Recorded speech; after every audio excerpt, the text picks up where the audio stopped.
la place de Marc Sourer chez Arrose. Et puis un nouveau venu, le Canadien Alan Berg, est au volant de la deuxième Ozella. C'est parti maintenant pour le tour de chauffe avec une grille de départ qui se présente de la façon suivante. Nous avons donc en première ligne pole position Ayrton Senna, tandis que Prost lène toujours le championnat du monde avec 2 points d'avance sur Mansell. Senna et Mansell en première ligne, Piquet et Arnoux en deuxième ligne, Johansson et Lafitte en troisième, Prost et Patrese en quatrième ligne, précédant Rosberg et Cheever, puis Alboreto et Berger, Boutsen et Dunfries, Warwick et Brundle, Fabi et Strife, Danner et Palmer, Jones et Kinzani, De Cesaris Nannini et occupant la dernière ligne, Berg et Rottengatter.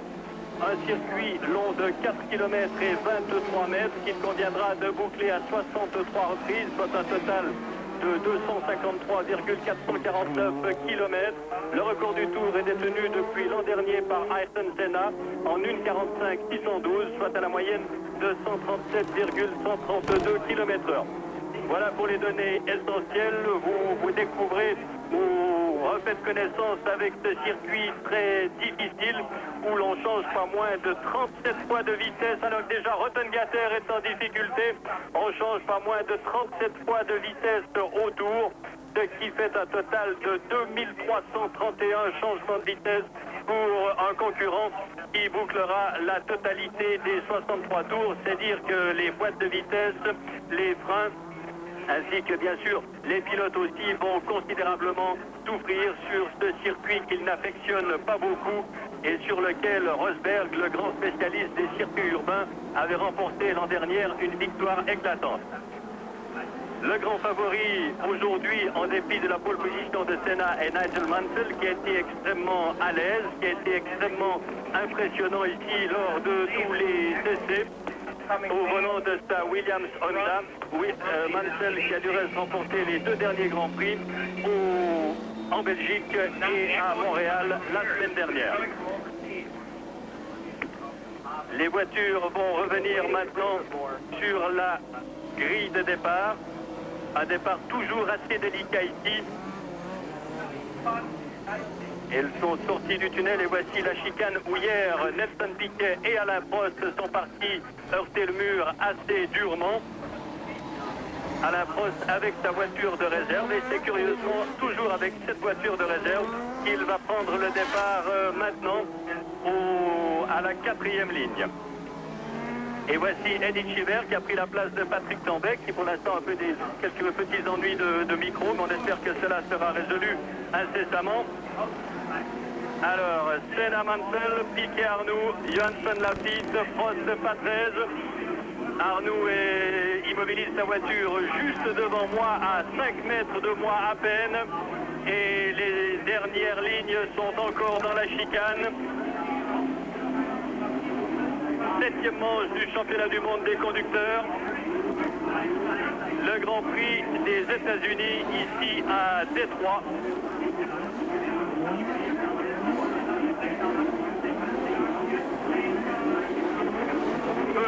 Rouge bientôt.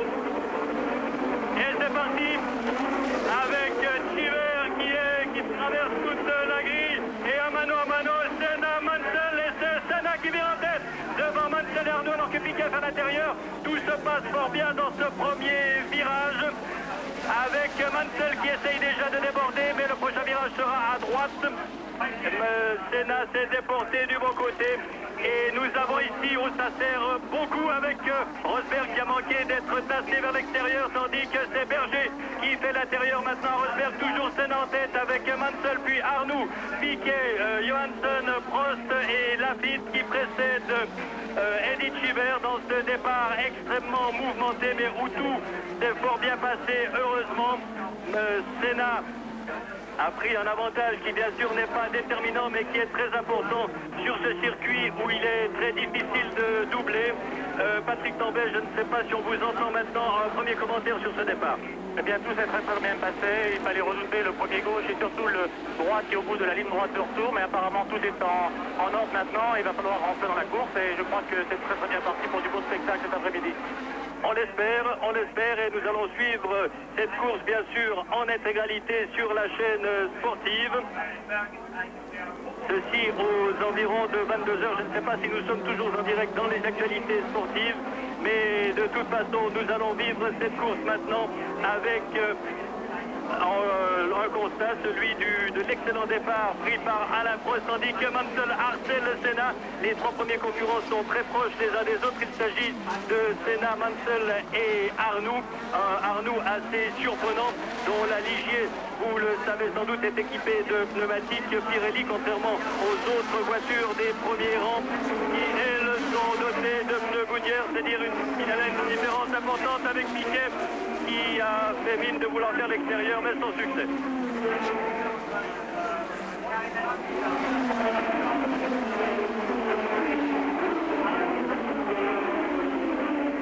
Et voilà le virage, le fameux turn 2 qui a été si meurtrier l'an dernier. En effet, presque tous les concurrents qui ont dû abandonner avaient laissé leur voiture à cet endroit. Il faut dire que le revêtement était particulièrement friable et que pour cette année, on a refait partiellement le revêtement, en tout cas à cet endroit, ce qui devrait permettre d'avoir un passage beaucoup plus normal et régulier dans ce virage angle droit. Beaucoup de virages angle droit et Patrick, un tracé que les pilotes n'affectionnent pas particulièrement.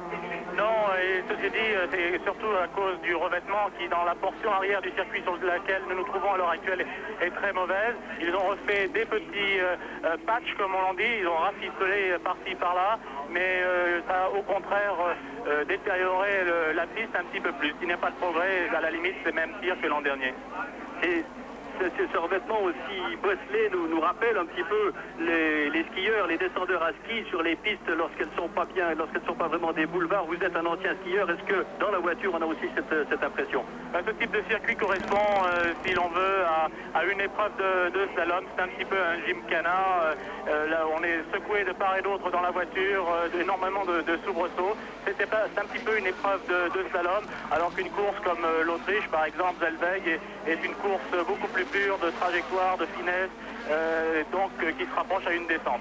Fin du deuxième tour avec Senna qui est toujours en tête. C'est dans Mansell qui l'attaque. Mansell prend la tête à la fin du deuxième tour de ce Grand Prix de Détroit. Alors de façon absolument pure, ce qui tente à signifier que Mansell est vraiment non seulement l'homme fort du moment, mais il est au volant de la voiture forte du moment. Est-ce que vous pensez qu'il a dû augmenter beaucoup la pression de son turbo pour effectuer ce dépassement? Il en a la possibilité pour effectuer un dépassement à cet endroit-là. On a pu remarquer pendant tous les essais que les Williams bénéficiaient sur la ligne de départ, donc l'endroit où il a effectué son dépassement, d'un avantage de 20 km/h. Il a suffi qu'au niveau de la reprise, de l'accélération du couple en sortie de cette chicane, il soit un petit peu mieux dans les tours par rapport à la Lotus Renault de Senna pour pouvoir se positionner correctement et effectuer son freinage au bout de la ligne droite des stands, qui est pratiquement le seul endroit où on peut faire un dépassement de cette sorte sans danger. Et puis est-ce que sur cette ligne droite qui n'est pas très longue, on peut bénéficier de l'aspiration, alors que Arnoux lui essaye aussi de se rapprocher, peut-être d'attaquer bientôt Senna? Les lignes droites ne sont pas assez longues ici pour pouvoir être un facteur au niveau accélération, mais comme on remarque ici, Arnoux se fait très pressant sur Senna. Il est possible que Senna ait un petit problème de réaccélération au niveau moteur ou un problème de choix de rapport de boîte un petit peu trop long. En tout cas, on remarque bien qu'en reprise, il est un petit peu moins bien que Mansell déjà, et en tout cas Arnoux maintenant. Arnoux était plus rapide que lui, je crois, dans le warm-up ce matin, qui a été dominé par Mansell notamment, avec une belle marge. Oui, Mansell avait le meilleur temps avec 3 dixièmes d'avance sur Arnoux et puis 5 dixièmes sur Senna, suivait Patrese, Prost et Rosberg. Alors le mec, la Brabham est un peu plus à l'aise ici qu'on pouvait le supposer, de même que la Ferrari de Johansson, qui fait une belle course pour l'instant immédiatement derrière Piquet, c'est-à-dire en 5e position, puisque la situation après 3 tours est la suivante. Mansell est en tête avec 2 secondes et demie d'avance sur Senna. En 3e position, Arnoux à 2 secondes 7, 4e Piquet à 4 secondes 1, 5e Johansson à 4 secondes 5, 6e Prost à 5 secondes juste, 7e Lafitte à 5 secondes 2, 8e Alboreto, 9e Rosberg, 10e Cheever, 11e Berger, 12e Patrese, 13e Thierry Boutsen, 14e Brundle, 15e Jones, 16e De Cesaris, 17e Strife, 18e Dumfries au volant de la 2e Lotus. Jacques, on peut remarquer que dans le tour de dépassement, le tour qui a suivi son dépassement, je vous interromps, arrêt d'une Brabham, c'est Warwick qui s'est arrêté. On peut remarquer que Mansell a fait un tour en 47,7 dans le tour donc, qui a suivi le dépassement de Senna, alors que tout le monde derrière est en 47,4, c'est-à-dire qu'il est pratiquement 2 secondes au tour plus vite dans ce premier tour. Et Nannini en difficulté, et Mansell a établi le meilleur tour de la journée en 1,45,701 au 3e tour. C'est effarant si l'on pense que le record du tour ici à Détroit est de 45,612, c'est-à-dire qu'avec réservoir plein, Mansell tourne 1/10 de plus seulement que le record du tour qui avait été établi l'an dernier en fin de course par Senna. C'est dire la supériorité de Mansell et de la Williams qui s'était imposée l'an dernier sur ce circuit aux mains de Keke Rosberg et de façon à peu près aussi nette, quoique pas autant qu'en ce moment. Mais vraiment c'est un circuit Williams par excellence. Ici à Détroit, au bord du fleuve Détroit du reste, qui se jette un tout petit peu plus loin dans un des grands lacs. Le lac Saint-Clair avec une attaque de Arnoux, non, elle jouera, tandis que Piquet lui semble faire une course légèrement d'attente. Piquet a été légèrement un ton en dessous par rapport à son équipier Mansell à Montréal déjà, à Monaco aussi. Ici, il ne semble pas affecter les circuits urbains beaucoup. Et par contre, c'est la grande spécialité de Mansell qui les affectionne. Et il était très nettement dominé par le Britannique. Oui, à tel point que chez Williams, il semble que l'on ait porté ses efforts essentiellement sur Mansell, un peu au détriment de Piquet, qui aurait dû être la vedette de cette équipe. Et cela est un peu surprenant lorsque l'on sait que Mansell a été engagé pour un montant 10 fois inférieur à celui de Piquet. Eh bien, c'est un retournement de situation que l'on reproche de façon tout à fait ouverte chez Williams. Piquet qui risque bien de vivre une saison assez difficile dans un environnement qui ne lui sera pas forcément très favorable. Et toujours Arnoux derrière Ayrton Senna. Pour l'instant, le Brésilien mène sur le Français, ce qui change un peu d'hier, où bien sûr tout le monde de la Formule 1, avec les nombreux Français et Brésiliens qui sont là, tout le monde de la Formule 1 s'est passionné pour le match France-Brésil. Mais il fallait un vainqueur, comme il en faudra un tout à l'heure, et pour l'instant, le grand favori est Nigel Mansell. Ici, le tunnel qui semble très très sombre, Patrick, est beaucoup plus sombre qu'à Monaco où il est éclairé. Absolument, et il est assez long, il a été rallongé je crois par rapport à l'an dernier. À Monaco il est éclairé, et ça devrait être le cas ici, mais comme vous le voyez, ça ne se voit pas. On ne voit simplement que la sortie, une bouche blanche. Enfin, ce n'est pas une course, ça ne pose pas de problème, il suffit d'être bien dans l'axe, ça ne pose pas de problème. Fin du 5e tour, Mansell a 4 secondes d'avance sur Senna. qui lui précède toujours Arnoux, Piquet, Johansson, Lafitte qui a passé Prost et qui est maintenant 6e, puis Alboreto, Rosberg, Berger, Cheever, Patrese et Boutsen qui est toujours 13e, ceci à l'attention de notre ami et confrère Richard Debert qui commente cette course du studio à Bruxelles pour la télévision belge. Il est curieux de noter que les McLaren, hormis en 82, ne sont vraiment pas très à l'aise sur ce circuit. Déjà l'an dernier, Alain se plaignait énormément de sa voiture et cette année n'ont pas encore pu une nouvelle fois retrouver un équilibre et une efficacité qui leur est diabolique généralement sur les circuits beaucoup plus roulants.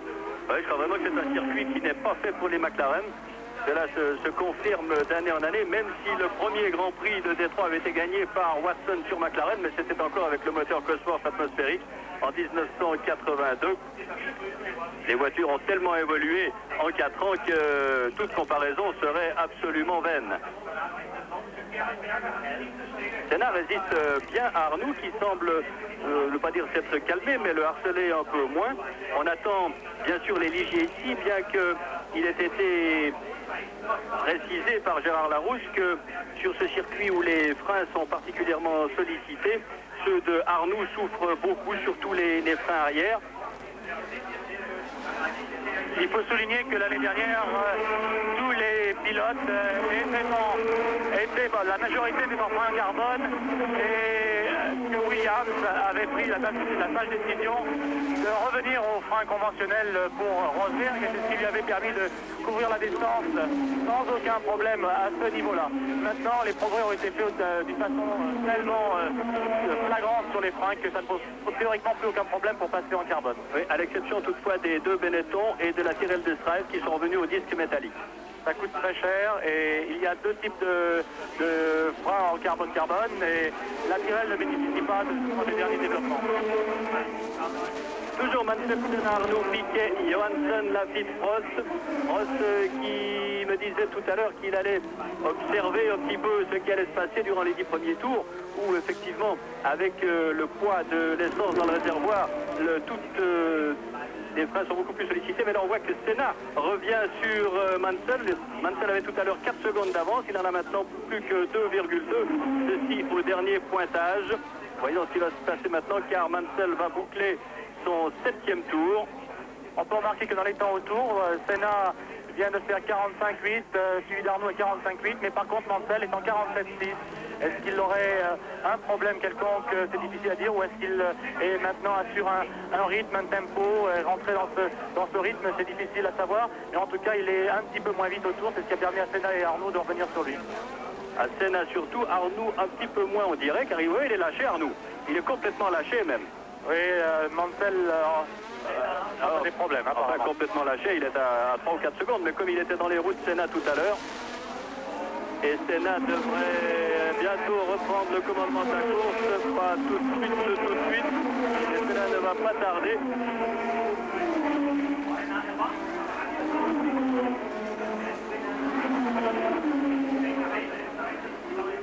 Mansell a tourné en 1,48,7 et Senna en 1,46,8 dans le 7e tour. Arnoux est dans les temps de Mansell, de même que Piquet du reste. Johansson tourne vite, 1,47,9, Lafitte 1,47,8 et Prost 1,47,0.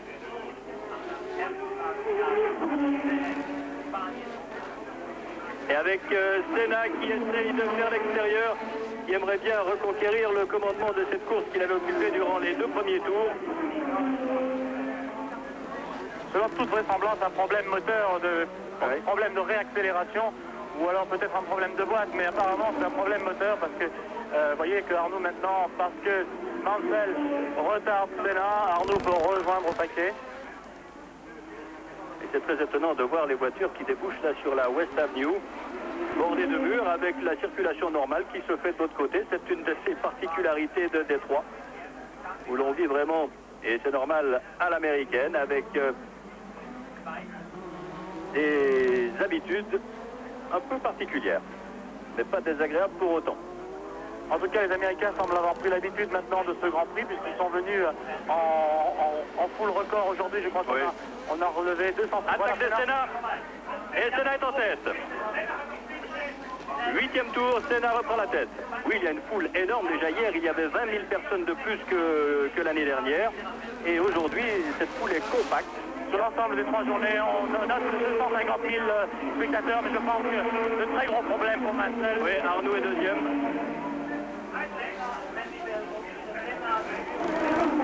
Alors, est-ce que Senna va s'arrêter au tour suivant? Si c'est un problème de moteur, je ne pense pas, car non, il n'y a pas grand-chose à faire là. Mansell était vraiment très bien parti dans cette histoire. C'est un petit peu dommage pour lui. C'est vraiment l'homme en forme du moment. Et en fait, ça fait 3 courses de suite. C'est peut-être demander à la chance beaucoup. Mais sur la valeur du matériel pur et de l'homme, je crois que c'était lui qui devait, selon toute vraisemblance, être le vainqueur ici aujourd'hui. Mais enfin bon, c'est la course automobile qui permet maintenant à Piquet de revenir de derrière, de la 4e place. Il va vraisemblablement faire subir le même sort à son coéquipier. Lafitte est là en embuscade, Johansson, Prost. Entre les deux Ferrari, et Rosberg devrait arriver derrière, mais il est attardé, Rosberg. Il est à une Benetton en problème au fond de la ligne droite. Il y a Berger encore avant Rosberg.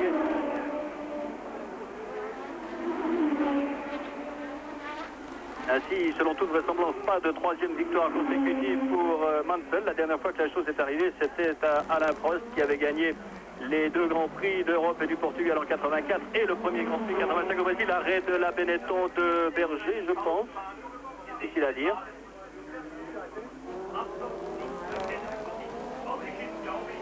Et voilà Piquet et Lafitte en train de... Non, c'est Arnoux et Mansell qui suivent Senna. Et sur l'image précédente, oui. Oui, c'est vrai que nous avons une Ligier, deux Williams et encore une Ligier. les Ligier en Et très grande Lafitte forme, va hein. attaquer Piquet, là, il devrait peut-être le doubler de l'attaque. En tout cas, je l'ai vu de l'endroit où nous nous trouvons. Reste à savoir si la manœuvre a réussi. La prochaine image devrait en dire plus. Arnaud Mansell. Avec arrêt d'une McLaren ici, qui est? C'est peut-être Rosberg. Oui, parce que Prost a passé. Oui, Rosberg est arrêté. Changement de pneumatique pour Rosberg, qui repart en trombe juste en face de nous. Et Mansell semble de nouveau dans le coup. Alors est-ce que ça serait un problème de frein? C'est possible. Peut-être a-t-il fait deux tours de façon un peu plus... En tout cas, c'est curieux, c'est étrange. À surveiller de près parce que c'est pas tout à fait normal. Et Lafitte a passé Piquet, on l'a vu dans le fond. Il est possible qu'ayant eu un problème de frein avec le plein d'essence, n'ayant pas eu la possibilité de régler ses températures correctement en tout début de course, la pédale se soit un petit peu allongée et qu'il ait dû soulager légèrement de façon à permettre au fluide, au liquide, au disque en carbone de retrouver une température efficace et de nouveau de retrouver un petit peu de ralentissement. En tout cas, il est maintenant sur les roues d'Arnoux et semble être beaucoup moins lâché. Quant à Senna devant lui, il fonce en 45-8. Il semble avoir pris les choses en main. Oui. À relever que si les Ligiers sont si bien placés, ce n'est pas pour nous surprendre, mais il faut préciser que contrairement au dernier Grand Prix, les Ligiers vont devoir s'arrêter pour changer de pneumatique, car soit Arnoux, soit Lafitte sont partis avec des gommes assez tendres, tandis par exemple que Derek Warwick sur la deuxième Brabham est parti avec des gommes arrière extrêmement dures. Il essaie désespérément de faire la distance. Et puis en ce qui concerne les ténors, je pense que tout le monde a dû partir en gomme C, c'est-à-dire en gomme tendre ici. Oui, vraisemblablement, peut-être des baies, des gommes un peu plus dures sur l'arrière pour certains, mais la plupart sont partis en gomme tendre avec un arrêt de changement de pneu à envisager. La situation après 10 tours, vous la voyez, Senna, Arnoux à 4 secondes, Mansell à 4 secondes 3, ils sont bien revenus, Lafitte à 4 secondes 9, Piquet à 7 secondes 7, Prost à 9 secondes 1, puis en 7e position Johansson qui a donc été passé par Prost à 9 secondes 6, Johansson précède Alboreto, 9e Chiver au volant de votre voiture, Patrick, c'est dire... Non, c'est très bien ça, ouais. Je suis très content pour Eddy, il a fait un boulot fantastique pendant tout le week-end. Il est arrivé à court d'entraînement jeudi soir avec le décalage horaire. Il est monté dans la voiture et il a fait un excellent travail. Je n'aurais pas pu, dans mon état, faire aussi bien. Ça, c'est certain. C'est pour ça que j'ai pris la décision de me retirer. Je crois que c'est indispensable et très important pour l'écurie et pour l'équipe que tous les éléments de cette équipe fassent leur travail à 100% et mon rendement n'aurait pas été celui d'Eddy, en tout cas jusqu'à présent. Nous avons absolument besoin de finir et d'acquérir des points et ici c'est possible. Chiver a toujours été très en forme ici à Détroit. Il a dans le passé fini à de nombreuses reprises. C'est un circuit qu'il affectionne et en plus c'est un Américain, donc c'est très bon pour nous. Une décision qui vous honore, Patrick, mais à propos, j'aurais peut-être dû commencer par cela. Comment vous sentez-vous maintenant? Ben, ça va très bien. Je n'aurais pas été en mesure de conduire et de faire une course dans une Formule 1, surtout sur un circuit aussi éprouvant que celui-ci. Mais je serai de nouveau dans la voiture pour le Grand Prix de France, il n'y aura aucun problème. On vous le souhaite. Mais cette zone-là, effectivement, cette zone-là Ford progresse de course en course et cela est de bon augure. Est-ce que, je ne vous demande pas si vous pensez terminer dans les points cette saison, mais est-ce que vous pensez finir une course sur un podium? Est-ce que c'est dans la logique ou la raison des choses? Oui, c'est tout à fait possible. Je pense à ça depuis déjà quelques courses. C'était possible à Monaco, c'était possible à Spa, à Montréal. J'avais beaucoup d'espoir sur Montréal et ici. Bon, mais c'est une question de patience, ça va venir. Nous progressons à chaque sortie. L'écurie est très solide et avec Ford derrière nous, je dois dire qu'on n'a pas trop de soucis à se faire. C'est un programme à très long terme et ça va être très solide. Et on va être dans le coup dans très peu de temps. On vous le souhaite, Patrick. En tout cas, Senna continue son attaque. Il vient de tourner en 44 et il imprime à la course une cadence d'enfer. Est-ce qu'il sera en mesure de tenir jusqu'au bout? Les 2 années précédentes, il a commis une petite faute en voulant essayer de passer des retardataires et il va falloir qu'il fasse preuve de beaucoup de clairvoyance et de calme lorsqu'il sera dans cette situation-là, car c'est une course très très difficile au niveau de l'étroitesse, au niveau de la concentration. En plus, les conditions atmosphériques aujourd'hui sont terribles, une humidité énorme et une chaleur très très importante. Donc ça va être une course particulièrement éprouvante pour tous les pilotes aujourd'hui ici. Laffite a passé également Mansell, il est en 3e position maintenant, alors que De Cesaris a déjà concédé un tour à Senna. Je crois que la seule chose, un des seuls points positifs de ce circuit est qu'ici il n'y a aucun souci de consommation, c'est-à-dire que les pilotes peuvent vraiment donner pleine mesure de leur talent en exploitant au maximum les possibilités de leur voiture. En effet, comme à Monaco, la distance n'atteint pas les 300 km, ceci pour une question horaire également, puisqu'après 2 heures de course on arrête, c'est-à-dire qu'on va faire 63 tours pour un total de 253 km. C'est ça, la voiture, la Toleman que nous avons vu arrêter tout à l'heure était celle de Berger. C'est bien ça. Oui, c'est une question de moyenne aussi, Jacques. La moyenne étant tellement basse ici, et pour une question d'horaire, que le problème ne se pose pas en ce qui concerne la consommation. D'ailleurs, la plupart des voitures sont parties aujourd'hui avec moins de la capacité de leur réservoir. Chez nous, c'était dans les 165 litres, alors que le réservoir en contient 195, 195. C'est-à-dire que si un concurrent tombe en panne sèche, il pourra s'en prendre non pas au règlement, mais cette fois à ses ingénieurs. Absolument, mais ça, c'est dans le domaine des choses possibles aussi. Les 2 légers se suivent, Laffite sur les traces d'Arnaud. Ils sont partis, je crois, tous avec le même type de pneus. Et Senna vient de doubler une Nozella. Il va s'agir de celle de Alan Berg, ce jeune pilote canadien qui est le nouveau, non seulement le rookie, mais le nouveau Benjamin, puisqu'il est né le 1er août 1961. Il a fait ses classes dans les formules américaines et mexicaines. Il est de Calgary, mais il vit à Mexico. Et il faut dire que ses débuts ont été plutôt difficiles. Première approche de la Formule 1 sur un circuit comme cela, est-ce qu'on va lui laisser le bénéfice du doute, selon vous? Ben oui, un petit peu, mais quand même pas trop. Il était quand même à 9 secondes. Et je crois que de lui avoir accordé une super licence et de l'avoir refusé à Michael Andretti, c'était un petit peu déraisonnable de la part de la FISA, surtout sur le continent nord-américain. Je crois que c'est important d'ici de faire la promotion de la Formule 1, sachant qu'il y a une rivalité avec les types de courses de Formule Indianapolis. Bon, alors donc Alan Berg est venu à son crédit. On peut dire que c'est un circuit difficile. Il n'a jamais conduit de voiture turbo-compressée. Le voilà devant les 2 Ligier maintenant, mais il va, je crois, conduire aujourd'hui tout en regardant derrière. Et ça, je vous l'avoue, c'est très difficile ici. Hein. Certainement, je crois qu'il faut préciser pour les téléspectateurs qui ne sont pas tout à fait au fait et au clair des règlements qu'à la suite de cette place laissée vacante par Patrick, plusieurs candidats se sont présentés pour hériter momentanément de votre volant. Et parmi eux, il y avait des concurrents comme des pilotes comme Danny Sullivan ou comme Michael Andretti, le fils de Mario Andretti, qui dispute un championnat dit championnat kart, CART ici en Amérique du Nord. Et ce championnat est un championnat un peu pirate par rapport à la FISA qui ne le reconnaît pas, au point de refuser la super licence à tous les pilotes qui participent à ce genre de course. Alors évidemment, c'est une décision qui va peut-être dans le sens du règlement, mais lorsque le règlement devient un peu dérisoire, on devrait pouvoir l'interpréter. Il est dommage que la Formule 1, qui cherche à déboucher sur le continent américain, n'ait pas saisi cette opportunité pour faire courir un pilote tel que Michael Andretti.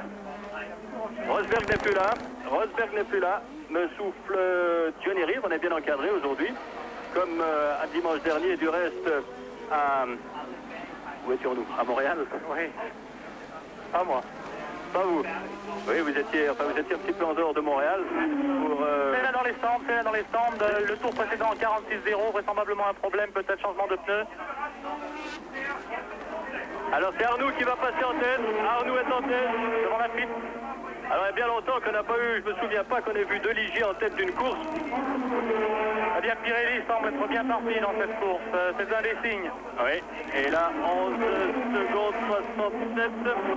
Arnaud Lafitte Mansell prend ses 4e, Piquet 5e, Alboreto 6e, Johansson 7e. C'est tout de même un changement qui intervient très très tôt ici. très tôt et très rapide, mais enfin il ne faudrait pas être surpris d'en voir peut-être plus d'un, en tout cas en ce qui concerne ceux qui sont partis avec l'essai.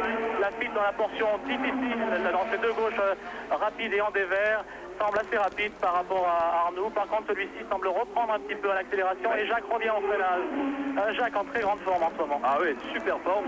Je me rappelle un petit peu le Grand Prix d'Australie à Adélaïde l'année dernière, lorsque Laffite Express jouait un peu au chat à la souris dans des conditions qui étaient un peu limites, même au-delà de la limite. Mais là, c'est en tête que se trouvent les Ligiers avec Laffite qui aimerait bien repasser une fois la ligne en tête, pourquoi pas, nous on le veut bien, je crois que ça fait vraiment plaisir à tout le monde.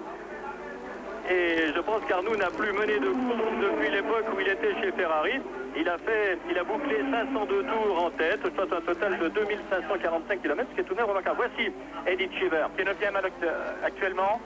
Devant Patrese 10e, Woodson 11e, Brundle 2e, Alan Jones sur l'autre As, Lola, Ford est 13e, Sabi 14e, Dumfries sur l'autre Lotus 15e, Treff, Palmer et Danner.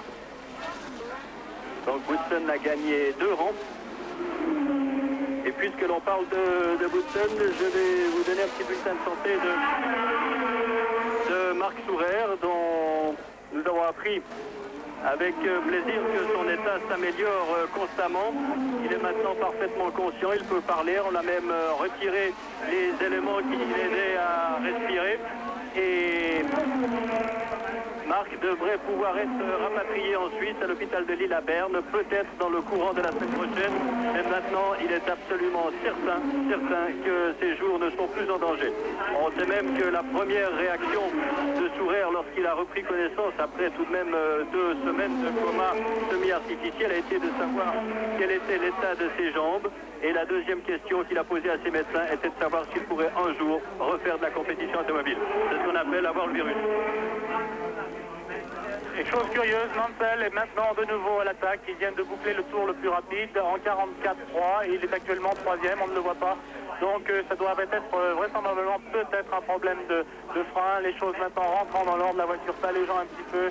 Tout a l'air de fonctionner de nouveau et il repart à l'attaque. Oui, nouveau record du circuit pour Mansell, une 44.314. Il est à relever que l'an dernier déjà, Mansell avait éprouvé bien des ennuis de frein sur ce circuit. Il avait fait plusieurs têtes à queue, très souvent au freinage de ses virages angle droit, avant de partir à la touchette et de devoir abandonner.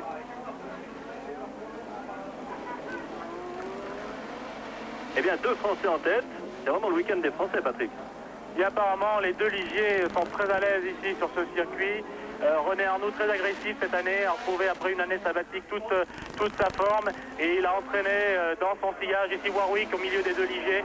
Et il a entraîné dans son sillage un Jacques Laffite tout neuf qui regarde les choses maintenant avec un peu plus d'agressivité peut-être aussi.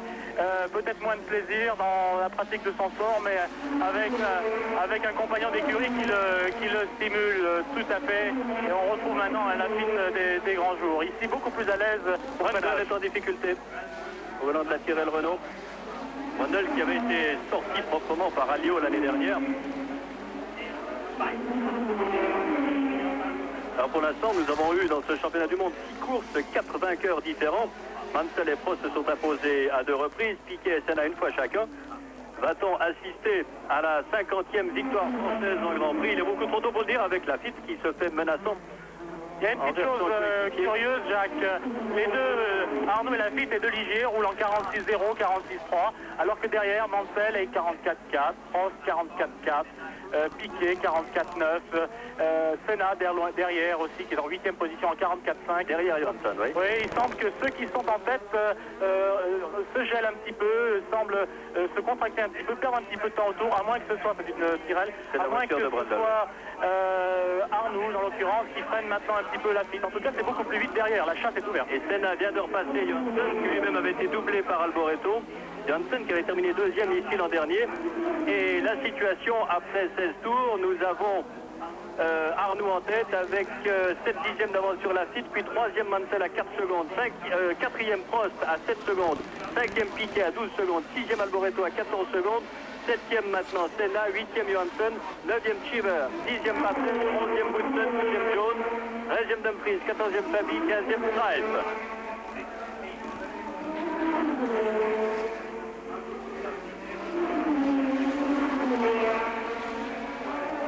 Et le temps menace un petit peu, ça s'est couvert. Je ne pense pas qu'il y ait un orage d'ici à la fin de la course, mais ça devient de plus en plus venté et orageux. Vous avez vu l'espace d'un instant Keke Rosberg en médaillon. Abandon donc pour Rosberg. Pour une raison qui ne nous a pas encore été communiquée. Pour Rottengatter, il s'agit d'ennui électrique. Pour Nannini, turbo. Pour Berger, ennui électrique également. Et pour Rosberg, nous sommes encore dans l'expectative. C'est sympathique de voir ces deux Ligiers en tête. Oui, et surtout de les voir rouler confortablement, rouler en haut. Lafitte va réussir sa tentative. Il l'a réussi, oui, mais l'autre ne va pas donner très facilement. Je pense que maintenant, Jacques Lafitte se retrouve en tête, ça va être super. C'est extraordinaire. Alors, le grand-père Lafitte en tête d'un Grand Prix de Formule 1, 42 ans. 43, oui, 42. Il y aura 43 au mois de novembre, lui, 42 quand même. On va pas le vieillir, mais il est chaud. C'est fabuleux. Et cela, je pense, doit réjouir le cœur de tous les amoureux de la Formule 1, car on ne peut pas aimer la Formule 1 sans être très attaché à Jacques Lafitte, qui est certainement le personnage le plus populaire de la F1. Alors peut-être est-ce au fait qu'il ménage un peu mieux ses freins. Et en tout cas aussi ses pneus arrière, vraisemblablement, c'est un pilote très coulé, très propre et qui a l'endurance est redoutable. Généralement un finisseur, peut-être pas très vite à se mettre en cadence, peut-être pas le plus rapide maintenant sur un tour, mais alors en course, maintenant un accrocheur est toujours là et très fiable. Mais attention, Mansell n'est pas très loin, nous avons Arnoux à 6 dixièmes de seconde, pardon. Mansell est à 2 secondes 3, Prost à 5 secondes 5, Piquet à 9 secondes 4. Et la course est loin d'être terminée. Nous sommes dans le 19e des 63 tours. Et record du tour pour Piquet, on descend en dessous d'une 44, ça va très vite. On va bientôt arriver au Téléchaîne, il est à 4 secondes de Prost, et vraisemblablement en ligne de mire, il va remonter sur lui. Il y a une grosse bagarre derrière, dommage de ne pas pouvoir vous la faire vivre. En tout cas, on va essayer en vous donnant les temps autour et les écarts. 3 voitures.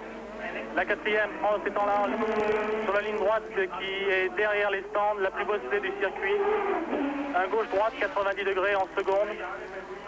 Troisième, quatrième, maintenant quatrième sur le limiteur, une quatrième qui est réglée pour arriver ici à 11 000. Première vitesse ici dans ce gauche, deuxième tout de suite pour ce gauche-là, ici aussi en descente. On reste en seconde et en troisième maintenant sous un premier tunnel. Un freinage pour un virage à gauche ici en première. Seconde, troisième, quatrième tout de suite sous le tunnel. Assez sombre ce tunnel, très bosselé aussi.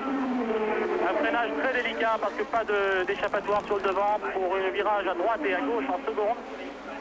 Troisième, quatrième avant cette chicane. Cette chicane qui est en quatrième, très délicate sur le côté droit. Cinquième, sixième pour certains, la portion la plus rapide. Un long gauche en troisième ici. Quatrième maintenant en sortie.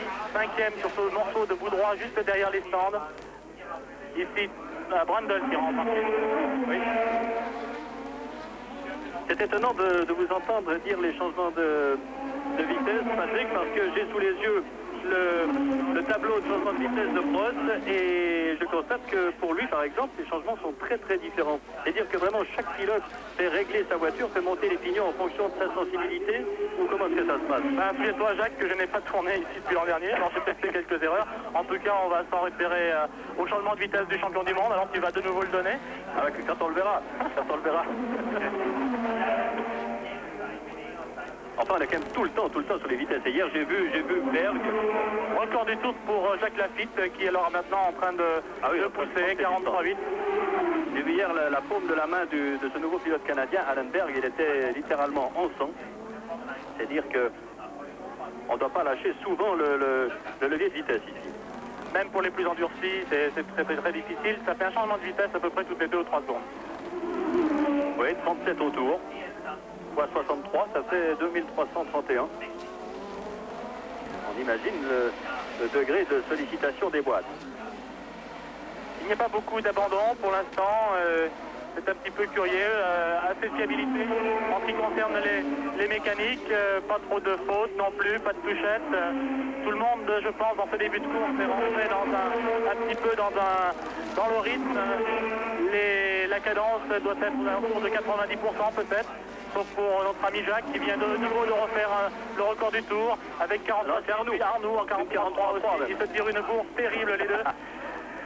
On voit Prost en 43,4 aussi maintenant derrière, Piquet en 43,3, 43,4, oui ça commence maintenant à chauffer dur, les voitures commencent à s'alléger, les pneus vont moins souffrir et les pilotes maintenant peuvent se laisser aller, ils commencent à rentrer en cadence, ça commence à devenir beaucoup plus fluide, la trajectoire se sent beaucoup plus propre et les temps bien entendu commencent à baisser. À ce moment-là de la course, on est un peu sur pilotage automatique, non?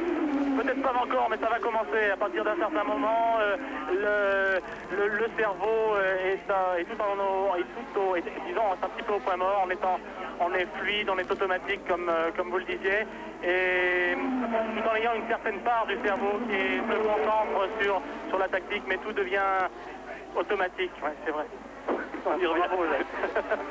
140 km de moyenne, nouveau record absolu du circuit pour René Arnoux. Et il revient à l'attaque. Derrière, ça suit de près. Yves Zidane qui vient de remplacer Marc Surer pour cette course dans la rose. Et qui bloque un petit peu Mansell. Quelques précieuses secondes. Prost tout de suite là. Ah. Oui. Alain était tout de suite sur les traces de Danner et peut-être un changement de vitesse raté.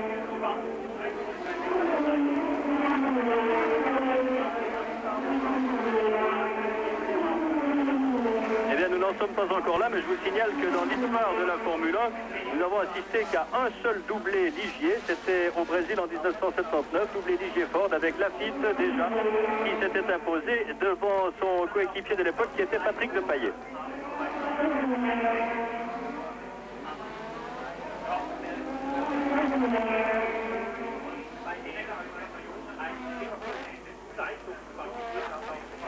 Et cela me remet quelque chose en mémoire. C'était la semaine dernière à Montréal, le matin de la course. Nous devisions joyeusement dans le motorhome de Ligier. Et je parlais à Lafitte et à Arnoux de l'éventualité d'une 50e victoire française. Et lorsqu'on a parlé du décompte, il y a 23 victoires pour Prost, 7 pour Arnoux, 6 pour Lafitte. Les deux ne savaient pas trop ce qu'avait fait l'autre. Et Arnoux dit à Lafitte, et dit, t'as gagné combien de fois? Toi, Lafitte lui dit, moi j'ai gagné 6 fois, mais c'est pas fini. Ouais. Il s'est pas encore gagné maintenant, mais c'est du Lafitte. C'est vous dire l'ambiance qui règne chez eux en ce moment. Philippe Streff, devant les deux Français, donc 3 Français, il vient d'un Britannique. Et Senna, où est-il Senna? Il est 6e, il revient, mais il est à 15 secondes du leader et à 8 secondes de Piquet. Avec Ginzani qui s'arrête là-bas, ça n'a pas trop d'importance. Rosberg, problème de transmission. Problème de transmission, c'est la raison de son abandon qui est survenu au 10e tour, je crois. C'est la raison de mon accident à Montréal, mais ça, c'est une autre histoire. Donc pas de problème de suspension comme on l'a cru.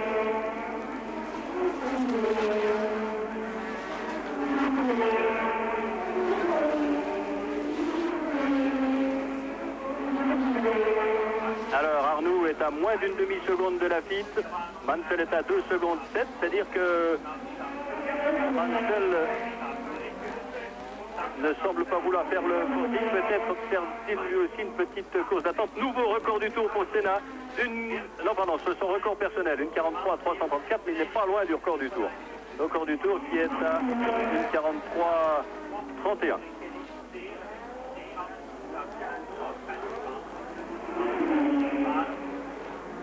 Ah, le Canadien Berg qui a permis à Jacques de grignoter quelques précieux dixièmes. Ouais. Et là, Mansell s'est rapproché d'Arnoux.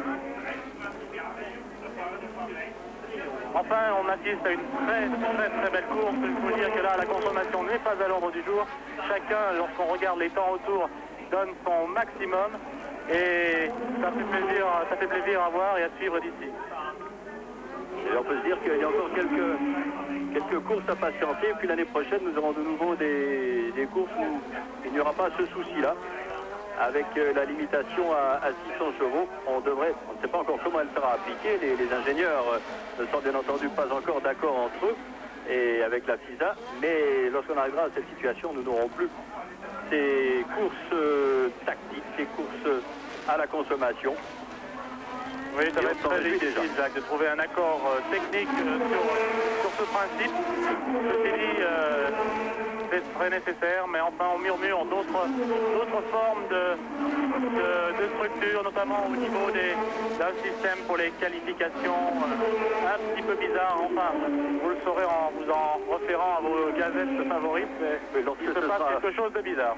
Lorsque ce sera officiel, mais pour l'instant, il n'y a vraiment pas de quoi lancer des bruits, puisqu'il ne s'agit que de cela.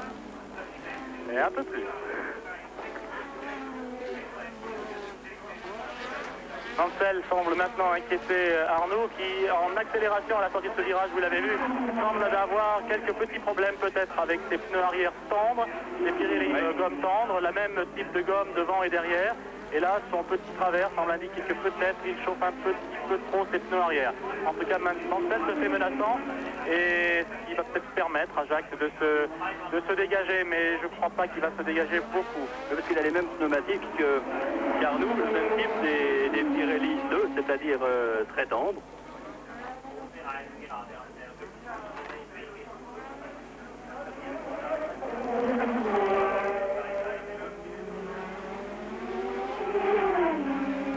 Alain Prost toujours à l'affût, suivi de Piquet. On voit vraiment qu'il a été à l'école de Lauda. Il fait maintenant des courses qui sont, je ne veux pas dire beaucoup plus réfléchies qu'un temps, mais enfin il construit sa course bien avant le départ. Et là tout à l'heure, il me disait exactement qu'il pensait effectuer ce qu'il fait maintenant, c'est-à-dire attendre, porter son attaque peut-être après le changement de pneumatique. Bref, construire sa course, et ce qui se passe pour l'instant devant lui n'a pas trop d'importance. Il pense que la McLaren, à juste titre, n'est pas une voiture favorite ici sur ce type de tracé. Alors ce qui est important pour lui, c'est d'engranger quelques points afin d'arriver en position pour le moins égale avec ses principaux adversaires lorsque les Grands Prix se discuteront sur des circuits qui conviennent mieux à sa voiture. On pense au Castellet, on pense bien sûr à Hockenheim, on pense à l'Autriche également. Et cela peut signifier que Prost est peut-être le principal favori et candidat à sa propre succession. Qu'est-ce que vous en pensez? Ah, absolument, absolument, Jacques. Jamais aussi solide que maintenant, jamais. Et en plus, si on parlait tout à l'heure de la surprenante prestation, on peut dire peut-être sur les circuits urbains de Nelson Piquet, un des plus gros transferts avec celui de Rosberg. On s'attendait, tout le monde s'attendait, pas moi et pas certains de nos amis non plus, mais à ce que Rosberg fasse une bouchée d'Alain. Eh bien, ce n'est pas du tout le cas. L'autre lui montre qu'il est le champion, et psychologiquement c'est un petit peu dur pour Piquet et pour Rosberg d'être dominé par leurs équipiers. Oui, certainement. Eh bien Patrick, je vais vous céder quelques instants à mon confrère Chiron de la télévision suisse alémanique qui lui aussi aimerait bien profiter de cette chance pour nous, mais pas pour Patrick, de s'entretenir avec un pilote en activité pour un forfait qu'il doit concéder le temps d'une course. Ici dans les rues de Détroit, où Prost est maintenant bien rapproché de Mansell, alors que Piquet lui aussi revient quelque peu sur la McLaren. La piste est bien en tête avec 1 seconde et demie d'avance sur Arnoux. Mansell est à 3 secondes 5, Prost à 3 secondes 9, Piquet à 4 secondes 9, Senna à 9 secondes 6 et record du tour pour Senna en 1:43 284. Ici dans les rues de Détroit, autour de ce qui s'appelle le Renaissance Center, un centre de bâtisse incroyable où tout le monde est logé. Du reste, nous sommes logés dans un hôtel immense de 70 étages qui comporte 2000 chambres, soit 4000 lits. Tout le monde, bien sûr, tout le monde de la Formule 1 est logé à cet endroit. Et c'est à pied, en l'espace de 3 minutes, que nous sommes dans l'essence, ce qui, pour une fois, est fort apprécié.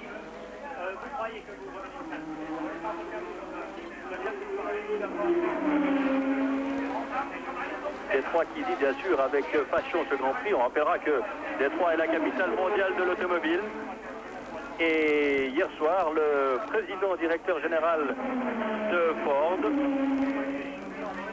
a eu l'amabilité d'inviter les commentateurs de télévision à sa table et nous a dit l'importance que revêtait à ses yeux la présence de la Formule 1, du top du sport automobile mondial dans les rues de Détroit.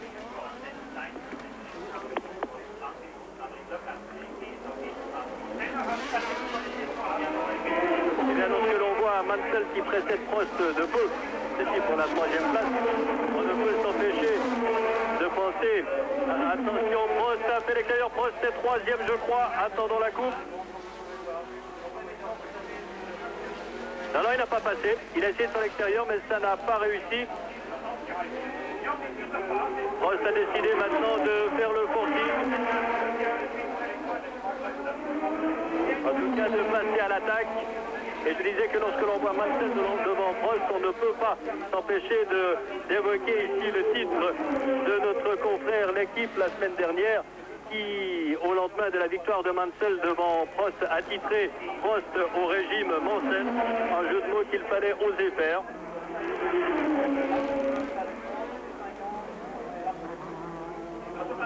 Et qui est à mettre au crédit de notre confrère Johnny Reeve. Johnny, quoi de nouveau dans le tour par tour?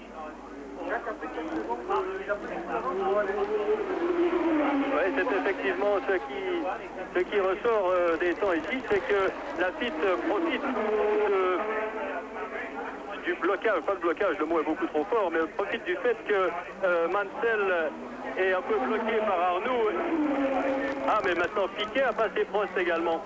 Alors il y a là 5 voitures dans le même mouchoir de poche avec Arnoux, Mansell, Piquet, Prost et Senna qui s'étalonnent. C'est vraiment le gratin de la Formule 1.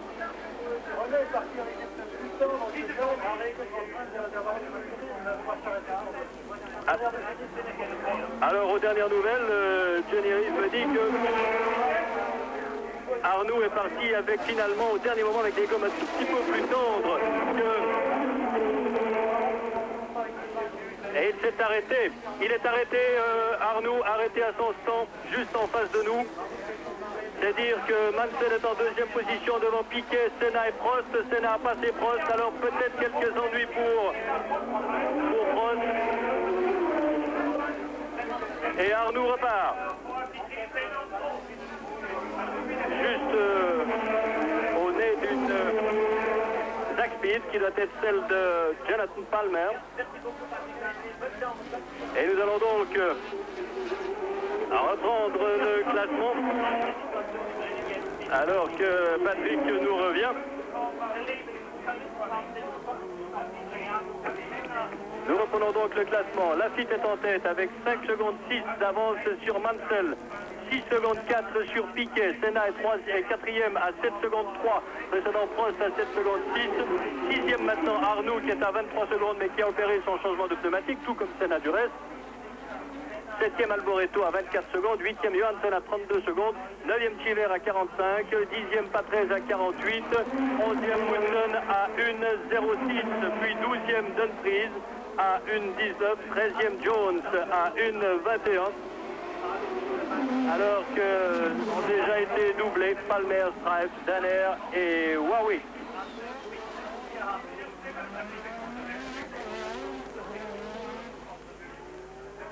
Est-ce que nous ne sommes pas... Attention, ici Piquet est en train d'essayer de se faire son partenaire. Les France même très bien sortis de la chicane cette fois-ci pour pouvoir l'inquiéter au freinage de sa gauche.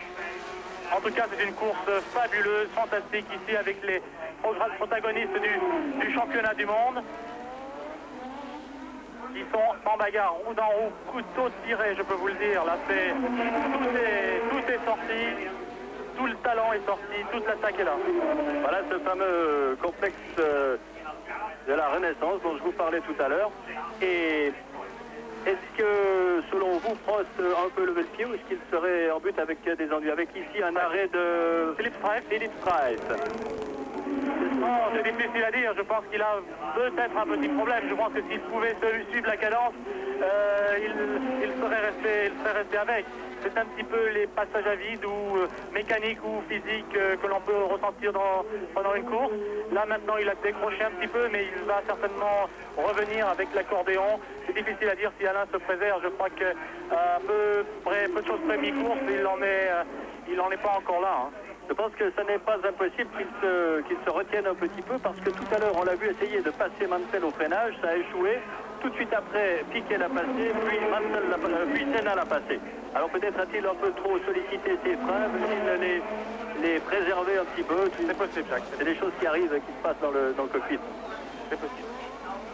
Est-ce que nous sommes bientôt à la mi-course? Est-ce qu'à ce moment-là de la course, sur un circuit tel que celui-là, les contraintes physiques commencent à devenir pénibles? Comment est-ce qu'on les ressent? Non, le moment le plus dur, ce sera pendant le premier tiers. Et passé un certain stade, la souffrance est oubliée et on est complètement dans la cadence, complètement immergé dans le pilotage, dans la concentration, dans la tactique. Et tout devient, comme on le disait tout à l'heure, complètement automatique. Et on ne ressent plus grand-chose. C'est peut-être le dernier tiers qui est le plus dur. C'est la fin de course. Mais là, maintenant, toute la machine est bien chaude et tout est à son meilleur rendement. Donc c'est vraiment une défonce totale. Là, c'est particulièrement évident maintenant. Mais sur ce circuit aussi difficile, aussi bosselé, je pense que les muscles de la nuque en particulier doivent être très sollicités. De même qu'avec toutes ces bosses, c'est un peu la colonne vertébrale qui fait office d'amortisseur, en exagérant bien sûr. Ici, Piquet vient je crois, de se défaire de Mansell. Senna essaie de faire de même. Mansell ferme la porte à l'intérieur, mais je crois que ce n'est que partie remise. Peut-être qu'ils ont attendu tous un petit peu trop longtemps pour changer de pneus. Je crois qu'on devrait voir des changements de pneus d'ici peu, peut-être en tout cas en ce qui concerne Mansell. Oui, en ce qui concerne la fatigue physique, c'est surtout le poignet gauche qui est, lui, soudé au volant et qu'il ne prend pas l'exercice. Le poignet droit, lui, va au volant et revient sur le levier de son vitesse, donc il se dérouille un petit peu. Le poignet gauche, lui, prend le plus de secousses et de soubresauts. Quant aux jambes, elles sont en suspension et elles jouent avec les pédales. Et c'est là que Mansell. Piquet est en train de se faire ramasser par... Et Prost attaque Mansell. Et il y a également une Brabham qui donne des systèmes de Piquet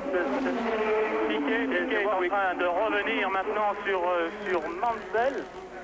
Oui, j'ai l'impression que Piquet a décidé de montrer ce quelle voie elle pouvait se chauffer parce qu'hier, après sa sortie de route à la chicane, Alain s'est arrêté. Après sa sortie de route à la chicane, où Alain est sorti du reste aussi, Piquet faisait un peu petite mine et on pouvait presque lire dans le regard des responsables de l'équipe Williams des reproches qu'on lui adressait à mot couvert ou à peine couvert. Alain Prost, lui, est sorti. Attention à Piquet maintenant qui a fondu sur la piste.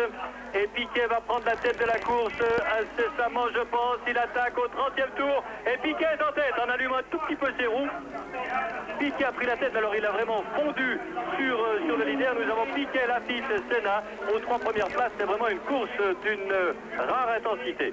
Il serait maintenant intéressant de savoir ce que Piquet a choisi comme pneu arrière.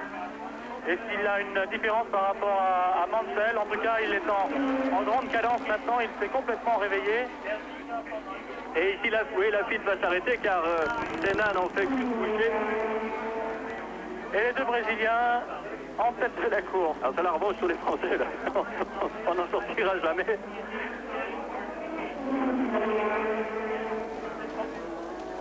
Alors maintenant, il y a un vieux compte à régler entre Ericsson, Senna et Nelson Piquet. Et on va voir de la bagarre.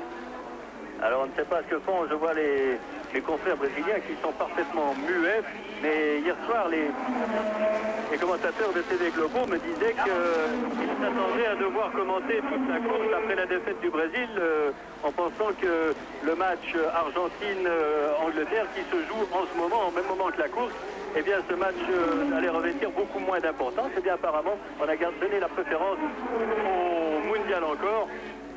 alors que deux Brésiliens sont en tête et que la piste qui s'était arrêtée repart. Les caméras ne nous montrent pas les arrêts au stand, c'est-à-dire que nous essayons d'être aussi vigilants que possible.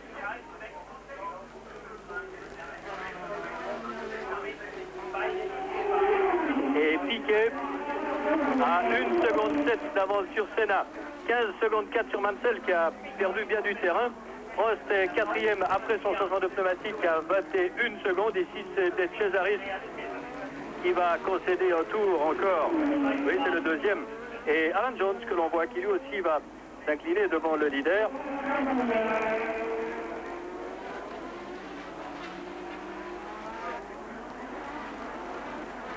Voilà qui est fait.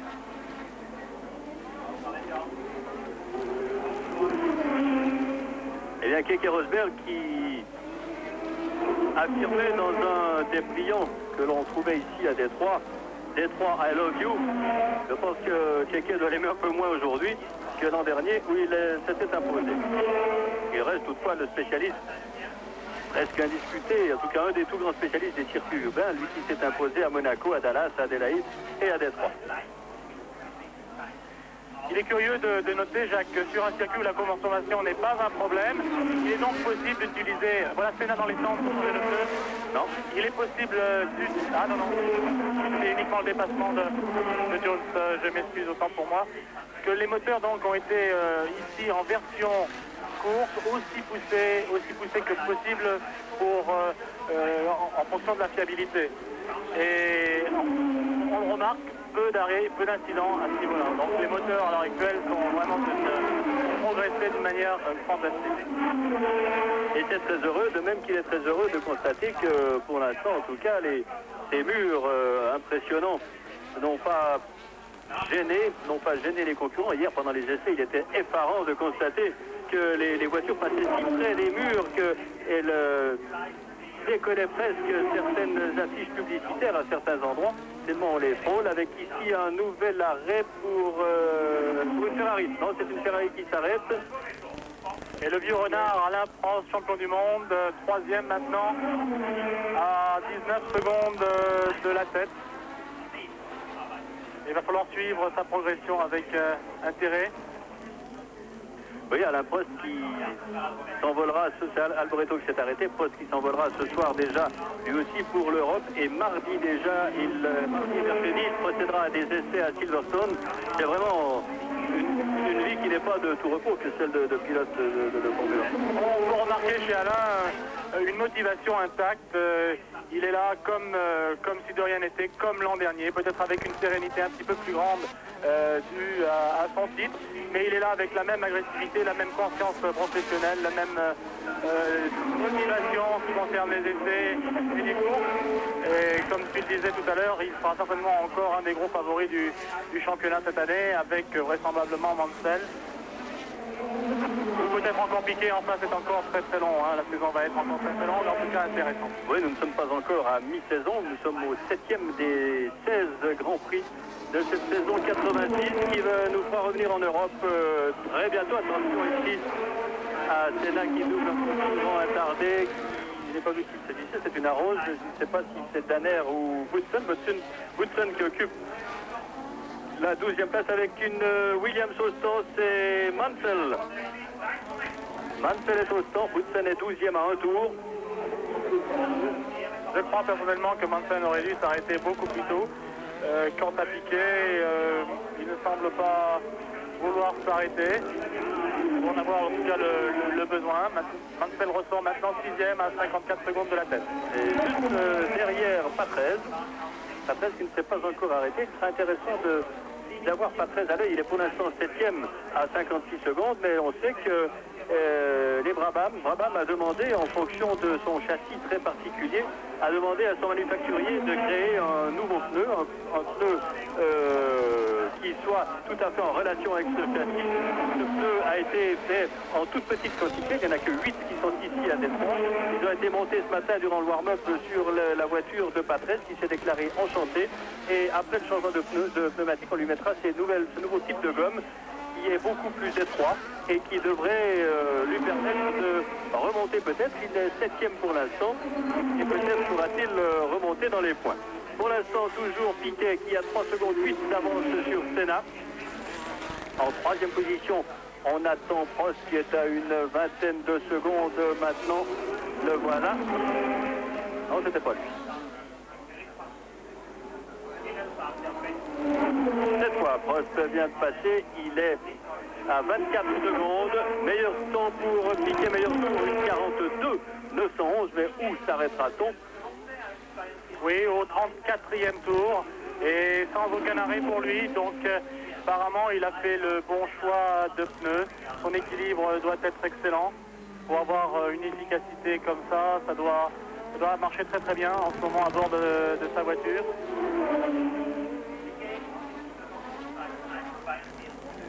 Mais Senna, là en ligne de mire, et il est plus facile pour lui maintenant d'essayer de prendre des points de repère sur sa progression par rapport à Piquet. Mansell est 7e à 1 minute 03. Précédent Johansson.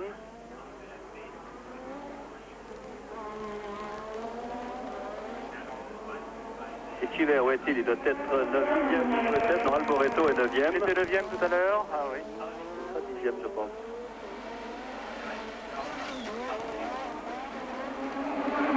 Le voilà, il vient de passer. Il est 10e à 1 minute 30.